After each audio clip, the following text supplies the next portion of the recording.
오늘 말씀은 좀 짧습니다.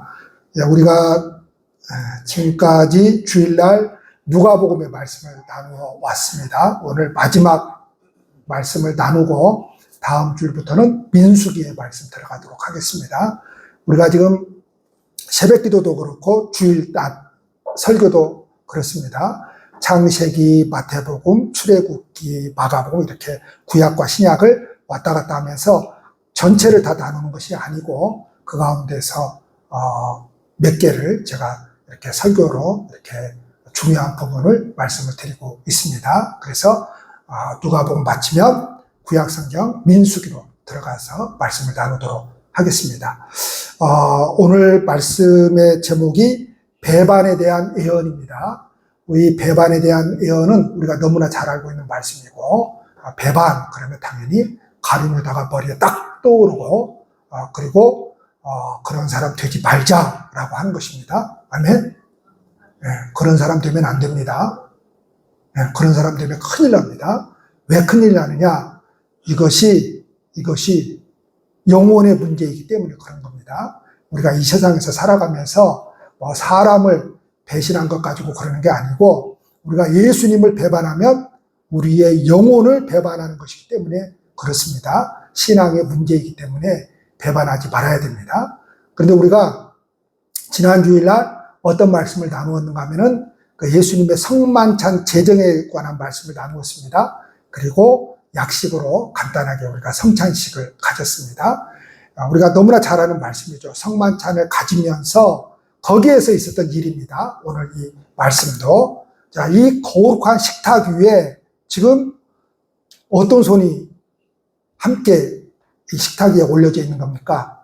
바로 배반의 손이 함께 이 거룩한 식탁 위에 올려져 있다는 것을 우리가 잊으면 안 됩니다. 자, 예수님께서는 자기를 죽이려고 하는 음모가 자기 등 뒤에서 일어나고 있는 모든 일들을 알고 계셨습니다. 그리고 거기에 자기의 제자인 가룟유다도 함께 하고 있다는 것을 알고 있었습니다. 모르는 게 아니었어요. 알고 있었습니다. 그런데 오늘 말씀 보면 예수님께서는 자기 자신을 향한 그 죽음을 향한 자기의 길을 가고 있는 겁니다. 분명히 예수님은 그 죽음을 향한 자신의 길을 가고 있는 거예요.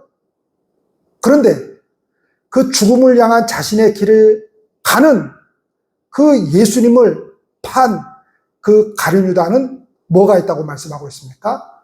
화가 있을 것이라고 말씀을 하고 있습니다. 예수 믿는 사람들 중에도 그런 생각을 조금 하는 사람들이 있어요. 조금 자기가 생각을 조금 한다고 하는 사람들 가운데, 그리고 예수 믿지 않는 사람들 가운데서 자기가 성경을 조금 안다고 생각하는 사람들이 그런 주장을 합니다. 어떤 주장을 하죠? 예수님께서 십자가의 죽음을 가는 그 길, 그 누가 배반해서 누가 죽음으로 내몰은 거죠?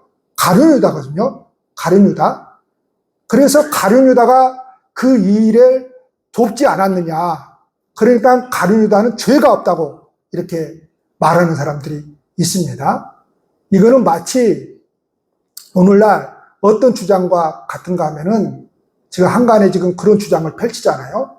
일본이 우리나라를 식민지화 해가지고 36년간 다스리면서 근대화를 가져왔다.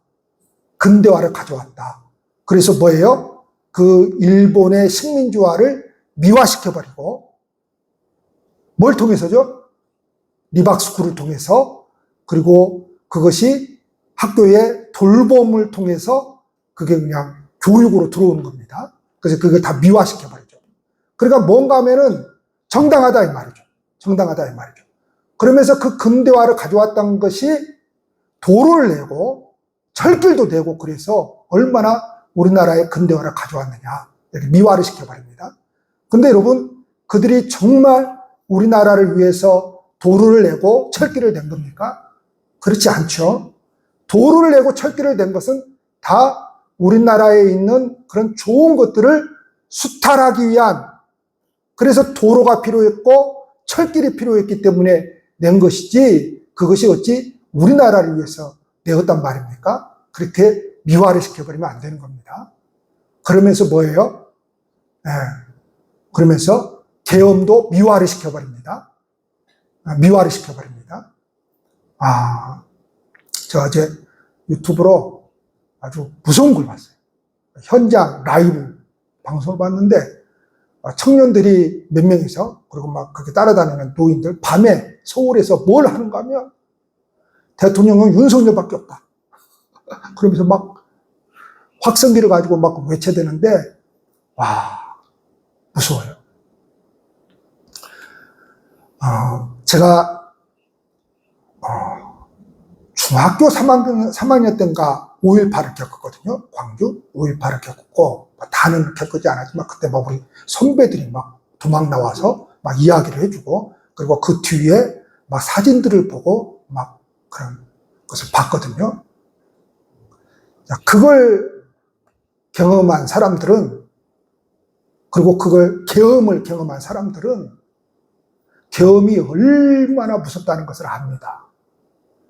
이번에 이렇게 끝나서 다행이지 만약에 그 계엄이 성공을 했다면 이 계엄을 안 겪은 사람들은 그것이 아주 아무것도 아닌 것처럼 생각을 하거든요. 단순히 자유만 잃어버리는 게 아닙니다. 옳은 소리를 못합니다. 다 잡아가 버립니다. 다 죽여버립니다. 뭐 죽이지는 않더라도 어떤 사람도 다 죽이고 그러겠죠. 죽는 사람들도 많습니다. 다 잡아갑니다. 그게 얼마나 무서운 건지 모릅니다. 그렇게 되면 우리나라는 뭐예요? 독재국가가 되고 우리나라는 지금부터 30년, 40년 뒤로 물러나 버립니다. 경제는 물론이고 문화, 예술 모든 방면에서 정치 모든 방면에서 30년, 40년, 50년은 뒤로 물러가 버립니다. 그게 얼마나 무서운 건데 다른 것도 아니고 미화를 시킵니까? 그건 말도 안 되는 것이죠. 그런데 더 안타까운 것은 이 뒤에 다 누가 있다는 거예요? 종교계가 있다는 거예요. 신천지가 개입되어 있고 통일교가 제일 많이 개입되어 있고 그리고 거기에 또 누가 개입되어 있어요? 기독교인들이 또 개입되어 있어요. 기독교인들은 아니죠. 그 보수 기독교 그 목사님들이 개입되어 있어요. 김진우 목사로 해서 제가 이름만 대면 여러분들이 잘 아시는 그런 목사님들이 다 개입되어 있어요. 개입되어 있어요. 이게 정말 무서운 겁니다. 그러니까 예수님께서 죽음의 길로 가도록 가룟 유다가 보조 역할을 했다. 그래서 가룟 유다는 죄가 없다. 이렇게 미화시켜버리면 안 되는 겁니다. 그것을 그 정당화를 못하게 하기 위해서 예수님께서 22절에 그냥 딱 못 박아서 이야기합니다. 어떻게 해요? 인자는 이미 작정된 대로 가거니와. 자, 인자는 예수님은 작정된 대로 온 인류를 위한 그 길을 가는데 그를 파는 사람에게는 화가 있도다. 그를 파는 사람에게는 화가 있도다. 그러니까 가룟 유다는 뭐예요? 화가 있는 겁니다. 바로 예수님을 배반하는 사람에게 가룟 유다뿐만이 아니에요. 가룟 유다는 우리의 모델이고 예수님을 파는 사람에게는 화가 기다리고 있습니다. 이 말씀을 들은 사도들, 곧 이 거룩한 식탁 위에 손을 올리고 있던 한 사람을 포함한 모든 사람들이 다 놀랬습니다. 근데 놀란 것이 달라요. 가룟 유다가 놀란 것이 다르고 다른 11사도가 놀란 것이 다르죠. 뭐예요? 가룟 유다는 어떻게 알았지? 철커덩했을 거예요. 철커덩했을 거예요. 자, 다른 사도들은 뭐예요? 아니, 우리 안에 어떻게 배신자가 있을 수 있지? 그 예수님께서 말씀하신 그 배신자가 있다라고 하는 사실에 깜짝 놀랐습니다. 예수님께서 말씀하신 배반에 대한 예언으로 인해서 사도들은 누가 그런 일을 행할 것인가를 궁금해했어요. 사도들의 대화의 주제가 옮겨졌는데 지금 사도들에게 중요한 것이 있어요. 그것이 무엇인가 하면 이 배반의 음모가 아니에요. 그리고 예수님이 무슨 말씀을 하셨죠? 그 성찬식을 지금 이게 지난주에 말씀하고 연결되는데 당신의 죽음을 이야기했잖아요. 근데 제자들은 그 배반에도 관심이 없고 예수님의 죽음에도 관심이 없는 거예요.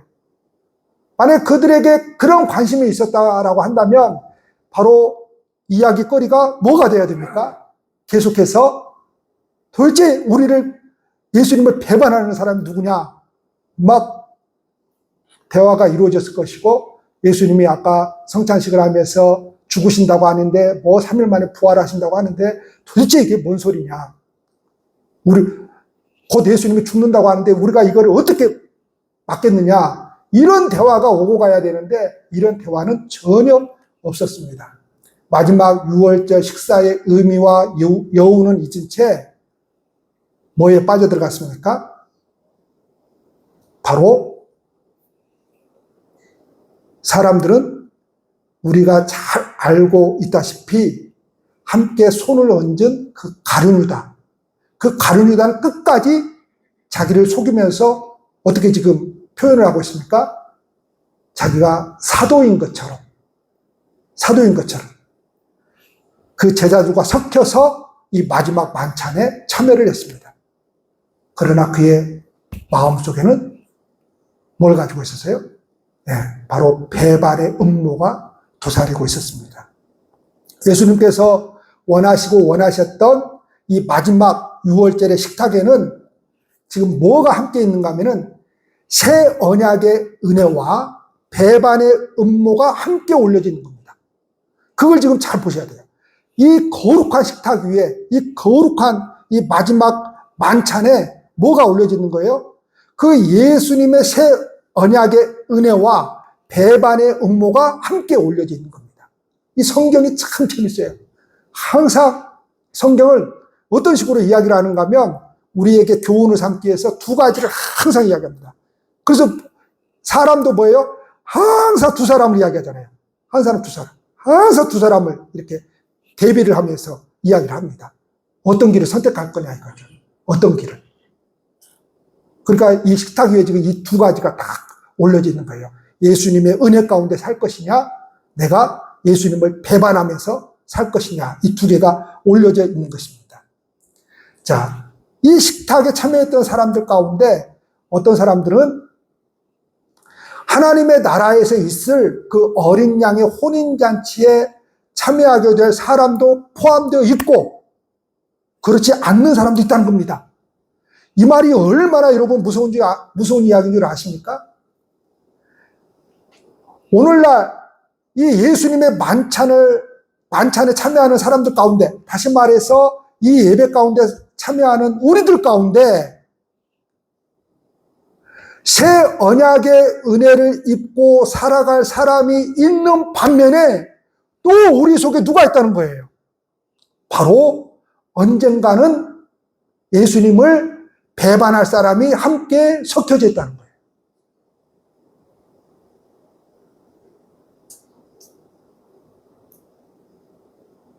이게 무서운 거예요. 이게. 물론 가룟유다와 견줄 만한 사람은 없습니다. 왜냐하면 직접적으로 우리가 오늘 예수님을 저들에게 팔지 않고 그런 사람은 없습니다.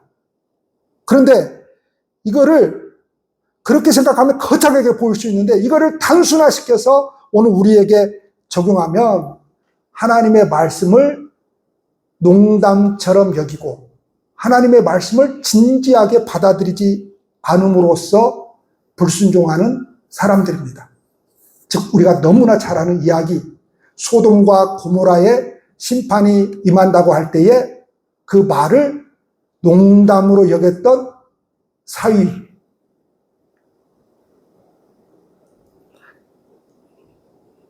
바로 이 사람들은 이 마지막 6월절 식탁에 참여하지 않는 사람들과 같습니다. 반대로 그 소돔과 고모라의 심판이 있을 것이라고 말씀한 그 말씀을 듣고 누가 나왔습니까? 롯도 나오고 롯의 처도 나오고 두 딸도 나왔습니다. 그들은 저 소돔과 고모라에서 죄를 안 짓고 산 사람들입니까? 아닙니다. 똑같이 죄를 짓고 산 사람들입니다. 우리도 마찬가지죠. 세상에서 우리는 뭐 죄 안 짓고 살아갑니까? 똑같이 우리도 죄를 짓고 살아가는 사람들이죠. 그런데 말씀이 임했을 때 사위는 그걸 농담으로 여겼고, 그리고 그걸 하나님의 말씀으로 여긴 사람들은 분명히 나왔습니다. 근데 끝내 그 소돔과 고모라의 마음을 다 내려놓지 못하고 나온 롯의 처는 어떻게 되어버렸습니까? 소금 기둥이 되어버린 거죠. 즉 그녀는 결국 예수님을 배척하는 사람, 가룟유다 그룹에 속한 사람이 되어버린 것입니다. 뭐 죄를 더 지었기 때문에가 아니에요. 이거 똑같이 그냥 산 거예요. 우리는 그냥. 우리 또한 하나님을 믿는다면서 실제는 이 세상을 살아가면서 우리의 힘을 믿고 우리가 하나님을 위해서 일한다고 하면서 우리 자신을 위해서 일하고 있다면 롯의 철을 우리의 마음에 새겨야 합니다. 세속적인 가치관을 힘으로 삼거나 움켜주지 말아야 할 것을 움켜줄 때 우리의 마음에는 숱한 소금 기둥이 세워집니다.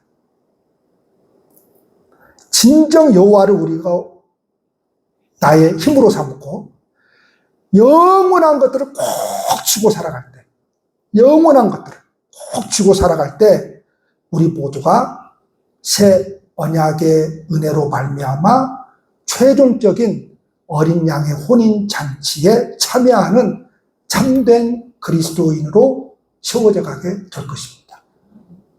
그때까지 뭘로 콩콩 묶어야 되겠습니까?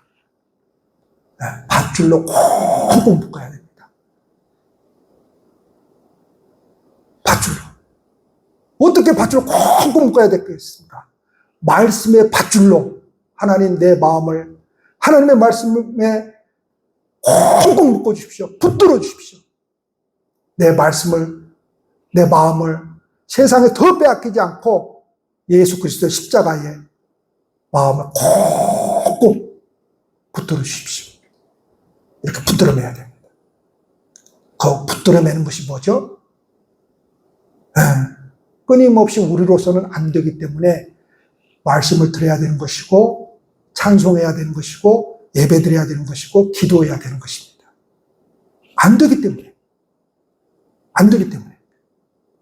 그래서 예배가 아니면 안 되는 겁니다. 찬송이 아니면 안 되는 것이고 기도가 아니면 안 되는 것입니다. 할렐루야. 네, 저쪽에 어떤 교회 목사님이 저쪽 평도 아시죠?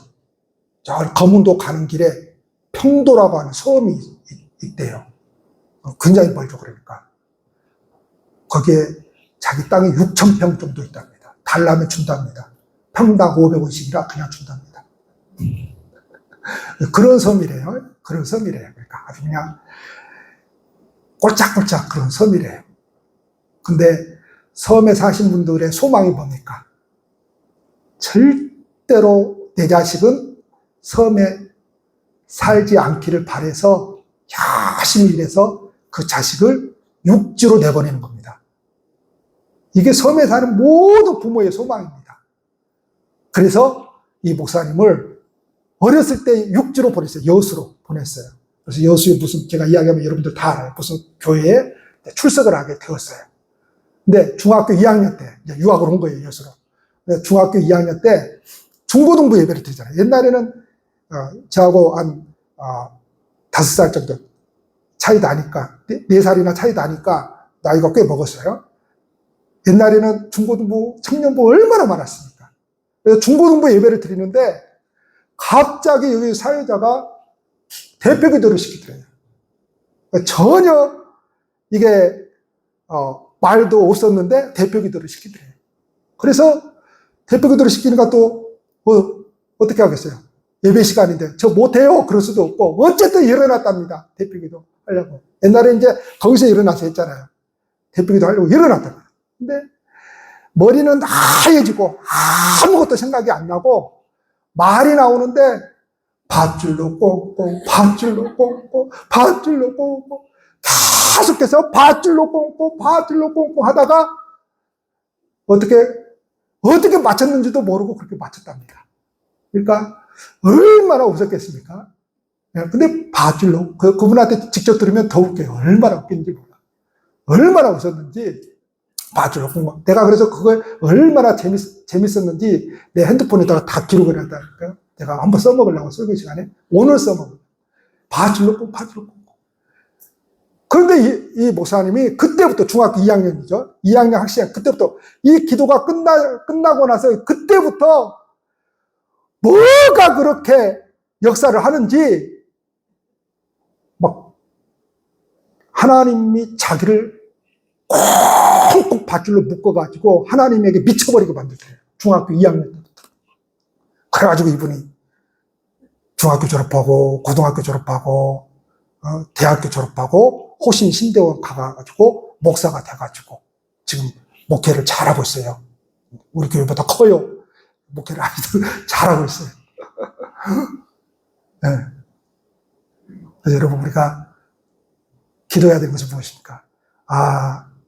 예수님은 지금 이 새 언약의 만찬을 통해서 율법이 마치게 되었다. 이 새 언약의 만찬을 통해서 구약이 끝났다. 예수 그리스도 나를 통해서 새 언약이 시작된다. 지금 이걸 이야기하고 그러면서 나의 죽음으로 말미암아 지금 새롭게 시작된다. 이 이야기를 하는데 제자들의 관심은 그게 관심이 없는 거예요.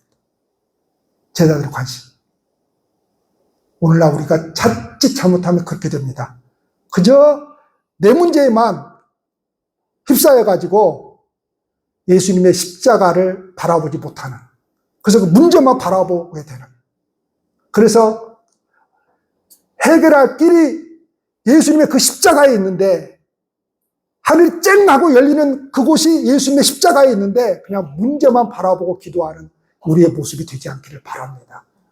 여러분, 그래서 우리가 기도해야 됩니다. 하나님, 나를 말씀의 밧줄로 꼭 묶어주십시오. 하나님, 예수 그리스도에 꼭 붙어 살 수 있도록 나를 묶어주십시오. 할렐루야. 그런 저와 여러분들이 되기를 축복합니다. 기도하시겠습니다.